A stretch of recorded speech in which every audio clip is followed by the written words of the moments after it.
Mafinga TV.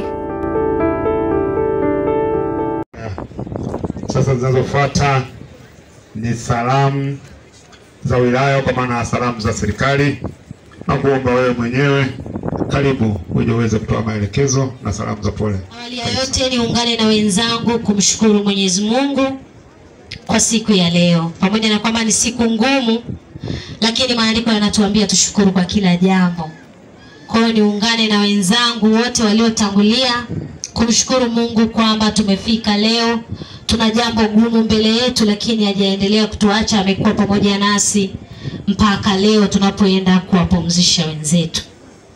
Ndugu zangu, nitoe pole nyingi sana. Poleni sana sana wana familia, poleni sana wana mtaa wa Amani, wana Upendo, wana Mafinga na wana Mufindi kwa ujumla, kwa kuondokewa na wenzetu hawa siku ya Ijumaa tarehe 19 walipopata ajali. Poleni sana sana. Na niungane na wenzangu kwamba tuna kazi moja kubwa, kwamba leo tunamaliza hili la kuwazika, lakini kiukweli ni kwamba hili swala bado halijaisha. Kwa wale wanafamilia ndio kwanza kumekuja. Kwa hiyo niendelee kuasa wenzangu wote tulioko mahali hapa, viongozi na wananchi wote kwa pamoja, tuendelee kuwakaribia wenzetu kama ambavyo amesema Mheshimiwa Mbunge. Tuendelee kuwakaribia wenzetu hawa kwa faraja na kwa maombi. Ndugu zangu, niungane na wenzangu pia kuwashukuru sana sana wananchi, kuanzia wa mtaa ule wa Amani, wa kata ya Upendo, wa Mafinga kwa ujumla, lakini wa Mufindi pia kwa namna ambavyo tumeshirikiana. Tangu tumepata ajali siku ya Ijumaa, kila mmoja kwa nafasi yake kwa kweli amefanya nafasi yake kwa namna ya pekee. Kwa hiyo niwapongeze sana na niwashukuru kwa kuendelea kuwa wamoja hata katika kipindi hiki kigumu. Ndugu zangu, nawashukuru sana sana viongozi wetu wa dini. Baadhi yetu wana wenzetu ambao wamewapoteza kama waumini wao, lakini wengine hawana. Lakini kwa moyo wa upendo ambao tunao, mmefika kushirikiana pamoja na wenzetu ambao wametangulia mbele haki. Ingewezekana tu kwa rahisi kusema kwa sababu sina muumini basi sina cha kwenda kufanya, lakini mmetuonyesha na mmetufundisha upendo kwa vitendo, kwamba mmeweza kuwepo hapa hata kwa wale ambao wenzetu hawajaweza, ambao hawana wenzetu waliofariki hapa. Nawapongeza sana na ninawashukuru sana sana kama kiongozi wetu wa wilaya. Niungane pia na wenzangu kuwashukuru sana sana madaktari wetu wa hospitali ya mji Mafinga kwa kazi kubwa ambayo umefanya. Siku ile ya Ijumaa pale hospitali palikuwa padogo, watu wengi, watu wamejaa taharuki kubwa. Wengine wanakuja kutambua miili, wengine wanakuja kuangalia ndugu zao. Mwingine anakuja pale hajui kama ndugu yake amekufa au ni mzima. Kwa kweli ile hali uisikie tu kwa jirani yako. Kwa hiyo nichukue fursa hii kuwapongeza sana sana wenzetu wa halmashauri ya mji Mafinga, madaktari, wauguzi kwa kazi kubwa ambayo mmeifanya. Kwa kweli tumetambua jitihada zenu kubwa na nzuri ambazo mmefanya siku ile kuhakikisha kwamba wenzetu wamepata huduma, kwa wale ambao walikuwa wazima, lakini wale ambao walikuwa wamepoteza maisha basi walihifadhiwa vizuri. Lakini ndugu zangu, ninaomba niseme jambo. Tunapokuwa na jambo kubwa la namna hii, maneno yanakuwa mengi, na baadhi ya haya maneno yanakuwa sio mazuri. Na tumemsikia hapa Mheshimiwa Mbunge amesema kazi aliyokuwa nayo yule ndugu yetu ambaye aliendesha gari ya ambulance. Kama usiku ameshinda akipeleka wagonjwa hospitali, bahati mbaya inaweza ikampata mtu yeyote. Lakini niseme tu kwamba, na ninaomba nitumie fursa hii kuwasisitiza ndugu zangu, hivi vyombo vya moto vimetengenezwa na wanadamu. Vinaweza vikamisbehave wakati wowote. Labda kama hujaendesha unaweza ukaongea, lakini kwa walioendesha wanaelewa. Nani ajuaye kilichotokea wakati wa ile ajali? Hakuna anayefahamu. Ni vizuri tujifunze katika kipindi kama hiki kuwa wastahimilivu. Tujifunze kubebeana na kujaribu kuelewa namna nyingine ambayo mwenzako anaweza akawa amefanya, labda akashindwa kibinadamu. Lakini ndugu zangu, mimi niliwahi kusikia mfano mmoja ambao binafsi uliwahi kunifundisha. Kuna daktari mmoja alikuwa anatakiwa kumfanyia upasuaji mtoto. Yule daktari akawa amechelewa dakika chache kumfanyia upasuaji yule mtoto. Mama wa yule mtoto pamoja na ndugu yule daktari alipofika walimrarua sana. Wakamsema, wakamtukana, umechelewa, mkwa. Yule baba alitulia akamwambia, basi jamani, pamoja na kwamba nimechelewa, naomba mniwie radhi, mniruhusu nikamfanyia mtoto nini? Upasuaji. Yule daktari alikwenda akamaliza akamfanyia mtoto upasuaji na mtoto akapona akawa vizuri. Baadaye mtu mmoja tu ambaye alikuwa na ubinadamu akawa anaongea na yule daktari. Maana yule daktari alipomaliza akatoka akaondoka. Lakini kabla hajaondoka nje akakutana na mtu akamuuliza, "Kwani wewe kilichokuchelewesha kilikuwa kitu gani?" Akamwambia, "Wakati nakaribia kuingia kufanya upasuaji, nilipigiwa simu kwamba mke wangu na mtoto wamepata ajali na mwanangu amefariki." Sasa wewe umeingia kumsema kwa kuchelewa kuja kumhudumia, wakati wa kwake amefanya nini? Amefariki. Mimi kile kilinifanya nijifunze sana kwamba kabla hujalaumu, kuwa muda kufahamu mwenzako alipatwa na kipi. Lakini tukiacha hilo, ndugu zangu, tumefahamu ile guta ilikuwa imebeba watu 22. Kwa hali ya kawaida lile sio jambo zuri. Lakini wamebeba watu 22, pale tukapoteza watu 6 pale pale. Tukawa na majeruhi 15. Baadaye walipofika hospitali akafa mwingine mmoja. Alipofariki yule mmoja wakafanya wakuwa wangapi? 7. Baada ya hapo wengine 4, wawili walipelekwa hospitali ya rufaa ya Iringa. 7 wakapelekwa hospitali ya Ipamba. Mmoja katika wale ambaye alikuwa dereva wa guta akafariki. Kwa hiyo tukafanya watu waliokufa kuwa wangapi jamani? 8. Lakini kwa masikitiko makubwa, wako watu wanaotoa taarifa ambazo sizo. Watu wanasema wamekufa 15, wamekufa 20, wanaficha. Jamani, hatuwezi kuficha jambo la namna hiyo. Waliokufa ni watu 8. Mbele yetu tuna miili 6. Wenzetu 2 wengine wamekwenda, wamesafirishwa kutokana na tofauti zetu mbalimbali za kifamilia, za kidini na kiimani. Wengine wameweza kwamba wameomba wasafirishe kuwapeleka maeneo mbalimbali. Kwa hiyo ndugu zangu, ajali hii imegharimu maisha ya watu 8, sio wachache. Lakini nafikiri idadi hiyo inatutosha.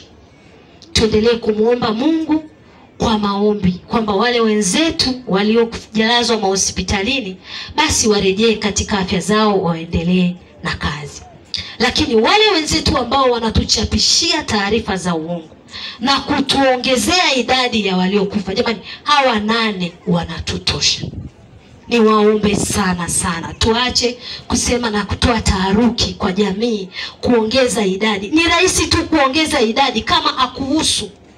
Lakini kama angekuwa anakuhusu, unataka mtu akaseme yule ndugu yako aliyelala ndio amekufa, ungejisikia vizuri.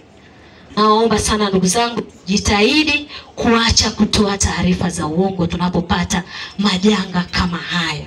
Lakini pia ninaomba na sisi tujifunze kwa kupitia janga kama hili. Tumekuwa tukiendelea kusisitiza na kutoa msisitizo, jamani, tupande kwenye vyombo vilivyowekwa kwa usalama wetu. Kwa sababu ukijaribu kuangalia, guta sio kwa ajili ya kubeba watu, lakini tumebeba na tukabeba zaidi. Ni waombe jamani, tunapoenda kutafuta, tutafute tukiangalia usalama wetu. Kwa sababu leo kifo kinaweza kakakukuta popote. Tumesikia hapa amesema shehe kwamba maadamu ni amri ya Mungu kwamba wote tutarejea, uwe na uhakika tutarejea. Utarejeaje ni swala lako na Mwenyezi Mungu.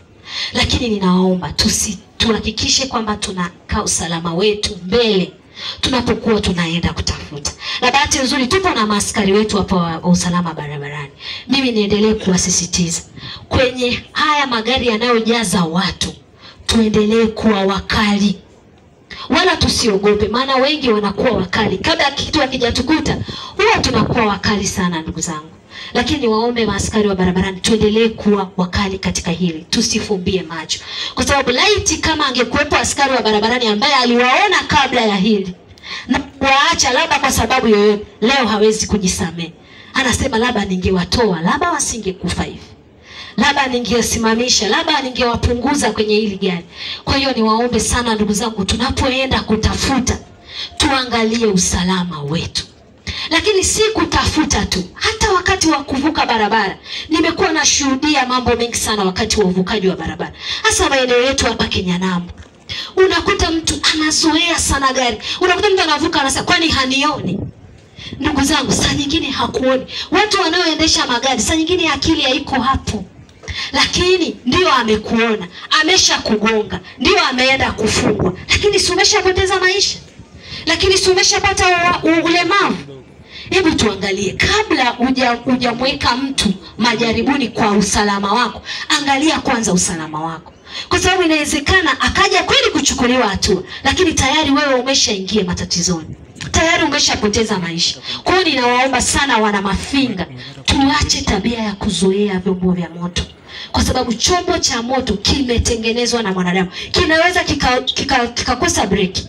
Kikakataa kushika breki, akaja akakumaliza. Hata kama mpaka tukagundue gari ilikosa breki au dereva alilewa, tayari umeshakuwa victim. Kwa hiyo nitumie fursa hii kuwaomba wenzetu na wenzangu na wananchi wangu kwa pamoja, tuhakikishe kwamba tunazingatia usalama wetu barabarani, lakini hata katika vyombo vya moto. Lazima uende shambani, ni lazima tukatafute ndugu zangu.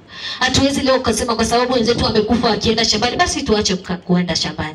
Kuna wengine wamekufa usingizini, wengine wamekufa kwa kula, labda chakula kina sumu, tutasema tuache kula? Hapana. Maadamu siku yako ikifika imefika, tuendelee kusikiliza wenzetu wa dini wanavyotuambia kwamba tujiandae wakati unaofaa na wakati usiofanya nini jamani? Usiofaa. Lakini pia nafikiri ni jambo tu zuri tukafahamu. Nani alijua kwamba wenzetu hawa wote watakwenda siku moja? Kwa sababu hatujui na kifo hakiepukiki. Tuendelee kuishi kwa upendo. Tupendane sio tu tukiwa tumekufa. Tupendane hata tukiwa hai.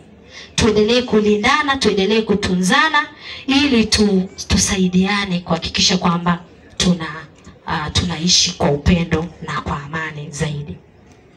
Lakini ndugu zangu, niombe pia viongozi wetu wa dini, kama tulivyofanya katika lile eneo ambalo limekuwa likitupa ajali mara kwa mara, niliwaomba ofisini na naomba niwaombe tena katika wakati huu, mtakapopata nafasi mtusaidie mkafanye maombi katika lile eneo, kila mtu kwa dini yake, ili kufunga roho ya mauti katika lile eneo. Maana tunafahamu damu huwa ina tabia ya kuvuta. Kwa hiyo tunaomba sana mpatapo wasaha, kwa kila mmoja kwa imani yake, tukafanye ibada katika lile eneo ili kufunga roho za mauti, tusipate tena ajali ya kubeba wenzetu kama hii iliyotokea.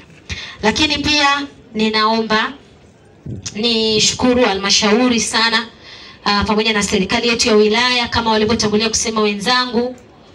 Serikali imeweza kugharamia majeneza ya ndugu zetu wote hawa walioko hapa, waliolala pamoja na wale ambao wamesafirishwa.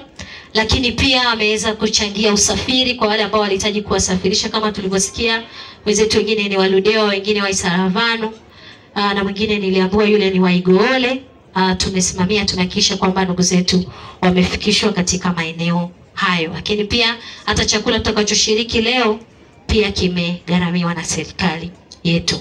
Lakini pamoja na hayo, tutatoa ubani kidogo kidogo kwa kila familia, ili walau siku hizi tunazoendelea na maombolezo tuendelee kutushika mkono. Nashukuru kwa Chama cha Mapinduzi, kama nilivyosema, wametusaidia katoni 100 za maji pamoja na viti ambavyo tumetumia siku ya leo. Tunashukuru Mheshimiwa ofisi ya mbunge imetusaidia maturubai pamoja na kupatia michele kilo 50 kila familia na shilingi 200 toka msiba ulipotokea, na leo kama tulivyosikia Mheshimiwa Mbunge amesema atatoa tena shilingi 300 kwa kila familia. Tunashukuru kwa watu mmoja mmoja ambao wameendelea kutoa. Tumepokea michango ya ndugu yetu Casto, ndugu yetu Dickson Mipopo, Niko Tonga, Wadeha, pamoja na Mobutu, pamoja na wengine ambao wameendelea kutoa. Hii ni ama wale ambao imetufikia moja kwa moja. Kwa hiyo nichukue fursa hii kuwashukuru wote ambao umetushika mkono. Kipekee sana ni washukuru wenzetu wa Jeshi la Polisi kwa uwepo wenu katika shughuli nzima mpaka hapa tulipofika. Ni waagize tu kwamba ndugu zangu, tunapopata tatizo tuangalie lile tatizo lisije ikawa mlango wa tatizo lingine. Tukiangalia hapa tuko watu wengi. Nimeagiza watu wa Jeshi la Polisi waongezeke na nimeona mmeongezeka hapa. Nachohitaji tuhakikishe tunaweka utaratibu mzuri wa kuaga. Sio tukajikuta tena tunapata tatizo lingine la watu kukanyagana hapa na kuumizana. Kwa naomba tuweke utaratibu mzuri wa kuaga ili watu kila mmoja atoke hapa salama salimini, walau tusisababishe tena tatizo lingine kwa yeyote aliyoko hapa. Mwisho, nawashukuru sana vyombo vya habari, mmetusaidia sana kutoa taarifa hii ya ajali, na hivyo mmetusaidia pia kuwafikia na wenzetu kutambuliwa, lakini pia wale ambao wenzetu walikuwa mbali basi wameweza kufika. Nawashukuru sana viongozi wote tulioweza kufika na kujikaa pamoja. Huu ndio umoja ambao tunatamani kuona, lakini hatutamani kuona kwenye matatizo. Tunatamani kuona hata katika mazuri. Kwa hiyo niombe tuendelee kushikamana, tuendelee kupendana, kuijenga Mufindi yetu na kuijenga Mafinga. Mafinga TV.